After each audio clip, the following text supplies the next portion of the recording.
देखिए जो एक्सेल होता है दे रहा है पे discover and visualise share insight from your data, मतलब जो भी है एक्सेल जो होता है डाटा एंट्री के लिए यूज किया जाता है। ठीक है, इसको ओपन करने के लिए हम लोग अपने स्क्रीन से भी ओपन कर सकते हैं या सर्च कर सकते हैं या फिर रन कर सकते हैं। विंडो के साथ आर बटन प्रेस करिएगा और यहाँ लिख दीजिएगा एक्सेल, तो ये तुरंत ओपन हो जाएगा एक्सेल। ठीक है, अब ओपन होने के बाद हमारे प्रोग्राम की विंडो कुछ इस तरह से मिलता है। हमारे विंडो का जो सबसे ऊपरी भाग होता है इसे हम लोग टाइटल बार बोलते हैं।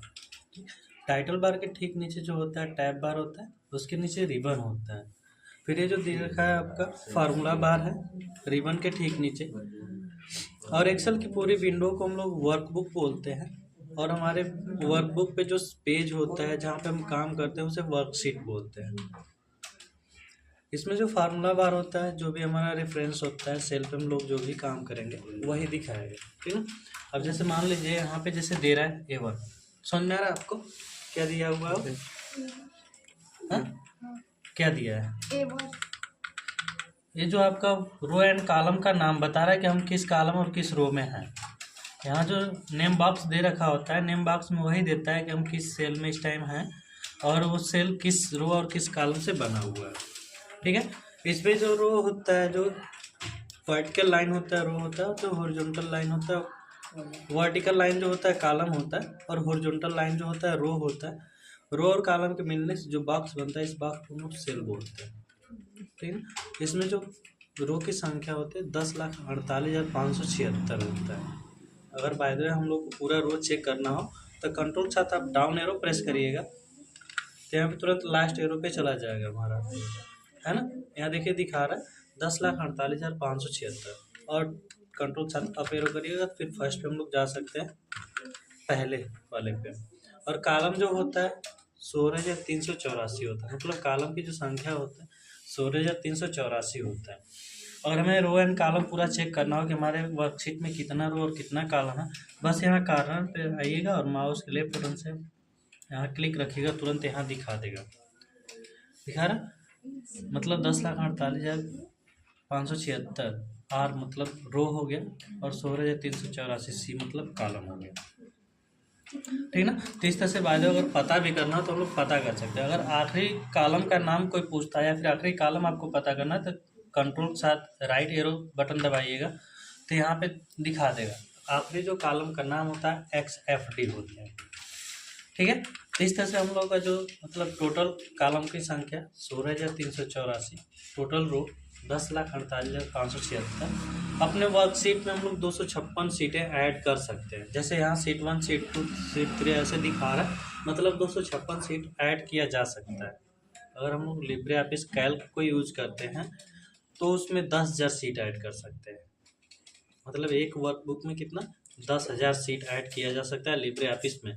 बट यहाँ पे जो होगा 256 ही, क्योंकि ये माइक्रोसॉफ्ट ऑफिस है जिसमें 256 सीट ही ऐड की जा सकते हैं। इस पर अब जैसे कोई भी देखिए, एक्सेल जो होता है कैलकुलेशन के लिए हम लोग यूज करते हैं। कोई भी कैलकुलेटिंग का कार्य करना, फार्मूला लगाना हो तो इसके लिए हम लोग एक्सेल का यूज कर सकते हैं। जैसे अगर बाय द वे हम लोग को नंबरिंग ही करना है तो यहाँ नंबरिंग भी आसानी से कर सकते हैं। जैसे 1 किए, उसके बाद 2 किए। अब यहाँ पे हम लोग चाहें तो इस बस सिंपल अगर आपको इस सेलेक्ट करके यहाँ कॉर्नर पे आएगा, देखिए माउस का बटन चेंज हो रहा है ना पॉइंटर।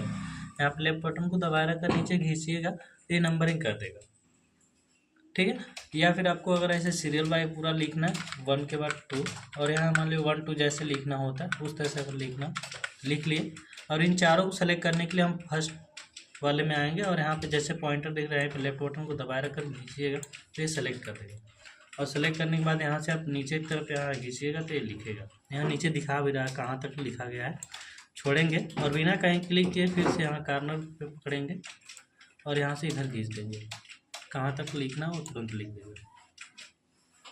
आप लोग जैसा नंबर दीजिएगा ना वैसा ही ये लिखेगा। जैसे अगर हम उल्टा देते हैं तो उल्टा भी लिखेगा, और सीधा देंगे तो सीधा भी लिखेगा। इन चारों को मैंने सेलेक्ट किया और यहाँ कॉर्नर पे आया, नीचे खींचा, छोड़ा और यहाँ से इधर। इस तरह से लिख सकते हैं। अगर जैसे टेबल भी लिखना है 1 के बाद 4, 2 के बाद 4 आता है, फिर 3 के बाद 6 हो गया।